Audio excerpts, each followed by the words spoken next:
Geoffrey here. In this video, I'm going to show you how you can resolve even the toughest of conflicts in your relationship and show you the secrets of how the most successful couples resolve conflicts. And I really want you to stay till the end of this video because everything that I'm going to show you in this video is going to be the things that very few people talk about. They're the same things that's been the most life-changing for my own relationship, for my own life, and for the lives of all my students as well. So I really want you to make sure that you stick around till the end to catch everything that I'm saying here and try to implement some of this stuff yourself as well. And in case we haven't met, my name is Geoffrey and I help men in long-term relationships or in marriages with the right skills, with the right knowledge to be able to design a thriving relationship. So if you want more content like this one, then I want you to subscribe to this channel and click the bell button as well to be notified when I post new videos 3 times every single week. Now, real quick before we begin this video, I want to let you know that a few spots have opened up for my masterclass on the 5 proven steps to rebuilding your relationship from the ground up. So if you want in on that masterclass, then be sure to stick around till the end for the announcement on how you can get in on that.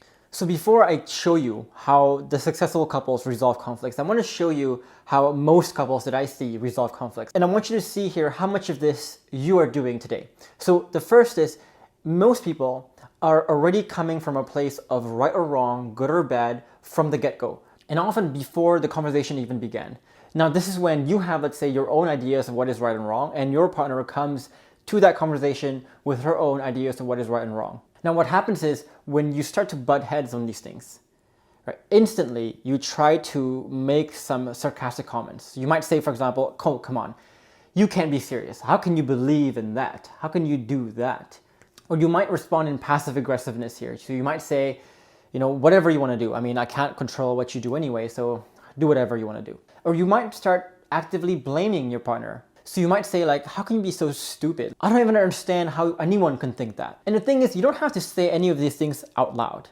Just simply thinking them in your head is enough for you to change your micro expressions, change your tone of voice, and create the two of you butting heads and making it impossible for you to resolve any conflicts if you have this mindset. The second thing that a lot of people do is whenever you guys butt heads, you are trying to assume some flaw in the other person's character. And sometimes you might even assume a flaw in your own character as well. But either way, you're trying to assign flaws here to an issue of character, not really an environment issue. So we might tell each other or ourselves, for example, that, you know, you're always like this. Why are you always like this? How can you think this? How can you think that? You know, I can't believe you did this. I can't believe you did that. Why are you so hard to talk to? And we say all these things, assuming that that's our partner's character. That's just the way they are. That's their personality. That's something that they do that is fixed. That's just how they do things. Now understand here that there are 2 layers of assigning flaws to a flaw in character, right? So one, you can assign character flaws to the issue itself. So maybe your partner made a mistake and you saw the mistake, you see that mistake and you think, how can you make that mistake? Like, how can you think that was a good idea? So instantly you're assigning that flaw to a problem with character. But let's say you say this, you assign that flaw to a problem with character and your partner becomes defensive. Now you might find yourself assigning a flaw in character to that butting head itself. So you might say, why are you always so defensive? So notice here, there's really multiple ways of assigning flaws in character and it really doesn't end and it just gets worse and worse and worse and worse. And again, you don't need to say these things out loud. You can just think this in your head that this is a character problem. But as soon as you do, what will happen is it will affect your tone, it will affect what you say, and it will make your partner defensive, it will make you defensive, and it will be impossible for you to come to a win-win resolution because one, you're going to come to bad solutions for one, and the bad solutions will become a lot more frustrating, and it'll become annoying after a while because every time you bring up anything, it's always some character issue. It's always something very personal. And so butting heads will be inevitable if you do this, and resolving conflicts and win-win solutions will never come if you have this tendency to actually assign flaws of character in your relationship. The third thing people do is they try to get a logical agreement to their solution. So for example, their approach is, let me tell you why my idea is correct. And then their partner responds by saying, well, let me tell you why my idea is correct. And then they go back and forth here, telling each other why their ideas is the most logical and the most correct idea. And of course, if you do this, you're going to butt heads immediately because again, if you follow my videos a lot, when you're trying to communicate in your relationship, you need to communicate on an emotional level, right? It doesn't work to just communicate on a logical level like this, and that will always cause a lot of butting heads. And even if you agree, the agreement is not going to be on an emotional level, and that will cause a lot of issues for you in the long run as well. And sometimes the mistakes that people make are a combination of these things. So it's not just one thing here, you may be doing all three. And when you have multiple of these signs here, that's when you really struggle to resolve conflicts in your relationship. Now, I'm going to show you the two things that you can think about, the two things you can start doing into your life that allows you to begin reprogramming your mind here and begin resolving more and more conflicts with your partner in the long haul. So the first is what I call unjamming your mind. And this is something that very, very few people do. But this is the thing that has really helped me develop a very, very curious mind in my own life. And when I have this curious mind, it helps me become a better listener in my relationship. It helps me become a better problem solver, and it helps me better understand the world and my partner on a much deeper level than I ever could.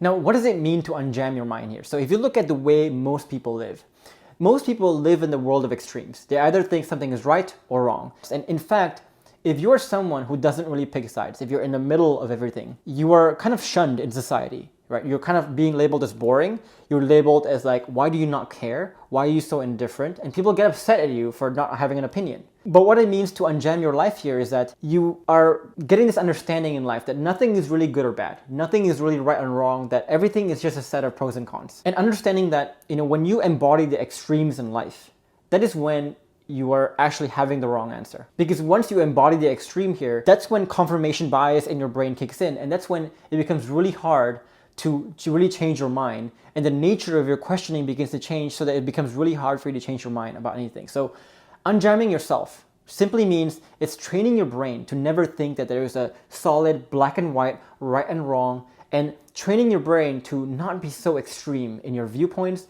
and to be more in the middle of things. Now, I'm not saying that you shouldn't pick sides or have an opinion about anything, but your opinion shouldn't be so extreme to where it's impossible for you to be swayed into more of the middle. So what you can try here, for example, is the next time you watch a movie, the next time you're listening to some piece of politics, conversation, whatever it is, the next time you're talking with your friends, the next time you're reading books, the next time you're watching the news, the next time you're listening to music, think about, like, if you like whatever is being said, if you like that movie, if you like that piece of music, think about why that piece of music is bad. If you don't like it, think about why it's good.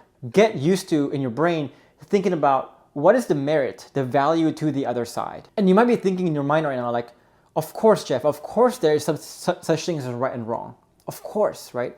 The only thing I can say to you is just try it. Just try unjamming yourself and actually get your brain to explore the other side.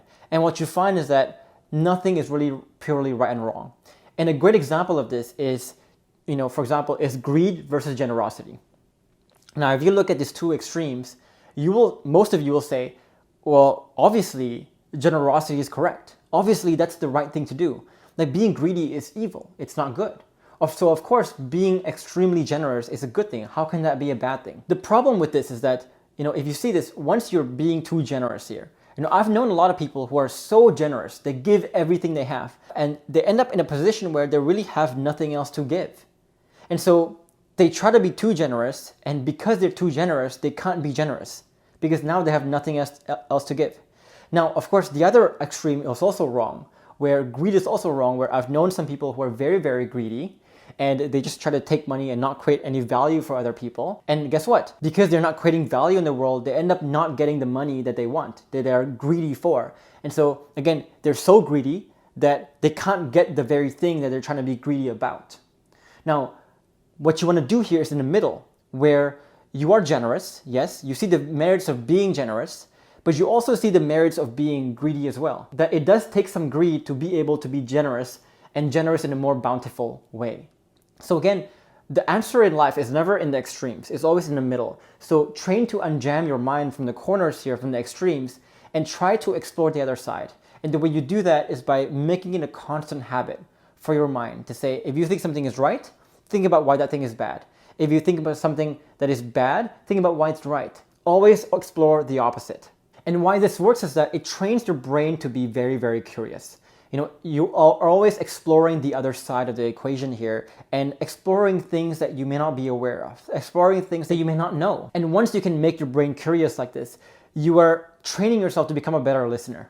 You're training yourself to become a better problem solver because now you're opening up your knowledge to consider more and more parts, more and more conflicting angles and conflicting viewpoints, and just a more holistic view on life in general. And this is also how you understand your partner on a deeper level and understand the world in a deeper level as well. So now whenever I do have a conversation with my partner, even if I approach that conversation thinking that, I don't think your idea is a good idea, I'm very quick, because my brain has been programmed to explore the other side. I'm very quick to say, okay, I may not agree with what she says, but let me explore the merits, the value in her side.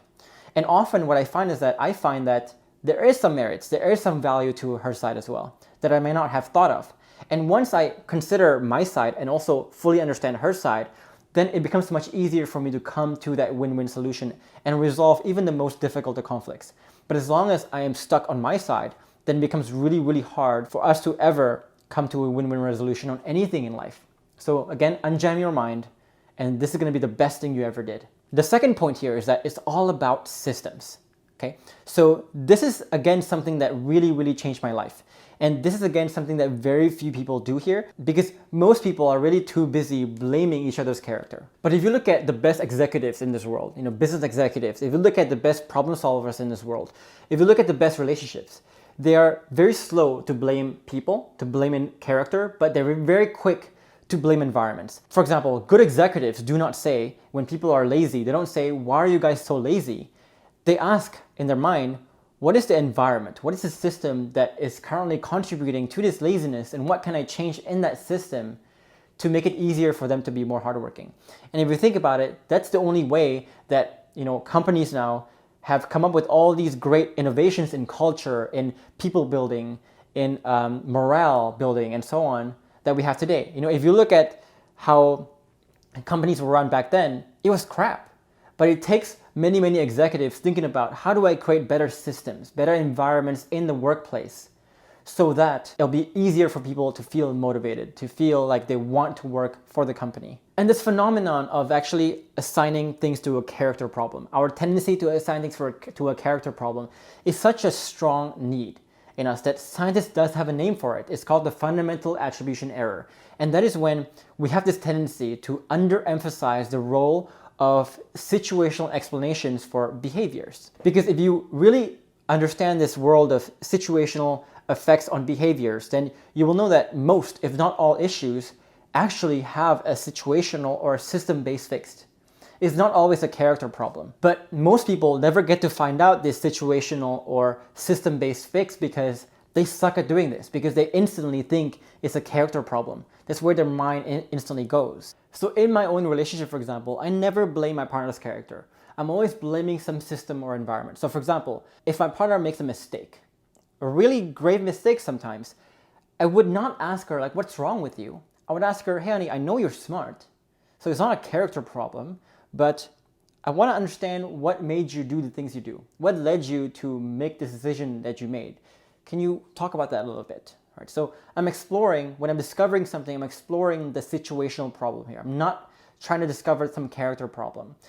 And then once I discover the root of that situation and I have the suggestion in mind, even my suggestions, my solutions are going to be system related, environment related, not character related. So I'm not going to say, for example, can you please stop being so forgetful if she forgets something. Instead, what I will do through my questions is understand, why does my partner, what's the system that led to my partner being forgetful or leading her to forget my appointment today? And then once I listen to her side, I will say, okay, how about we try this next time? We could try this system. And we make it a back and forth dialogue here. If she says, sure, let's try it, then that is a great emotional agreement there of a new system that we can try in a relationship that will be a win-win for both of us. And if she says, no, I don't think I can do that, then that means that there's something missing in your discovery phase. So go back to the discovery phase there and ask her, okay, it seems like that you think that's a bad idea, or you don't like that idea. Can you tell me more about your thoughts on that?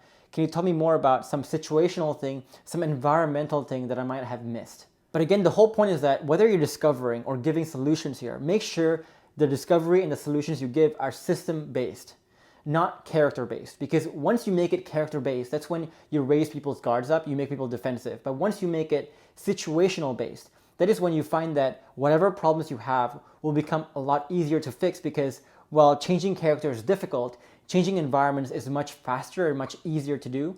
And at the same time, you're not gonna make each other defensive along the way.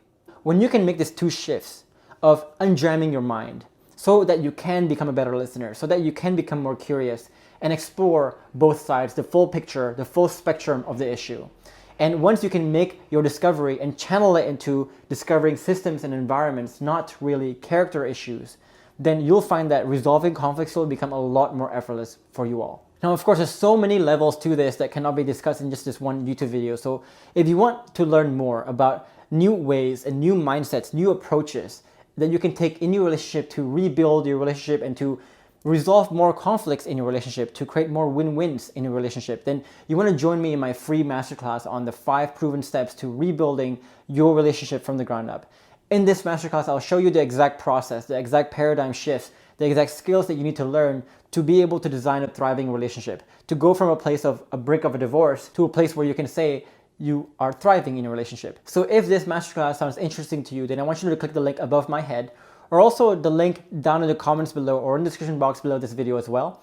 And if you're looking for a free guide that allows you to handle the conversations better, so using the mindset shifts I gave you today to handle the conversations better, then you want to click the link above my head, or also down in the comments or the description box below this video as well. Now, if you're looking for a community, a group where you can get good answers to your questions from myself or other members of the community, then you also want to join me in my free Facebook group. And the way you join that is by clicking the link below this video as well. Now, in the meantime, do leave a comment below on what you found most insightful, most eye-opening in this video. I would love to hear your thoughts. And if you found this video helpful and valuable, and if you want more content like this one, then I want you to like this video and also subscribe to this channel for more content like this one. In the meantime, I do want you to leave you with these 2 other videos that can equip you with the right skills and knowledge to be able to design a more thriving relationship. But for now, I'll see you in the next video.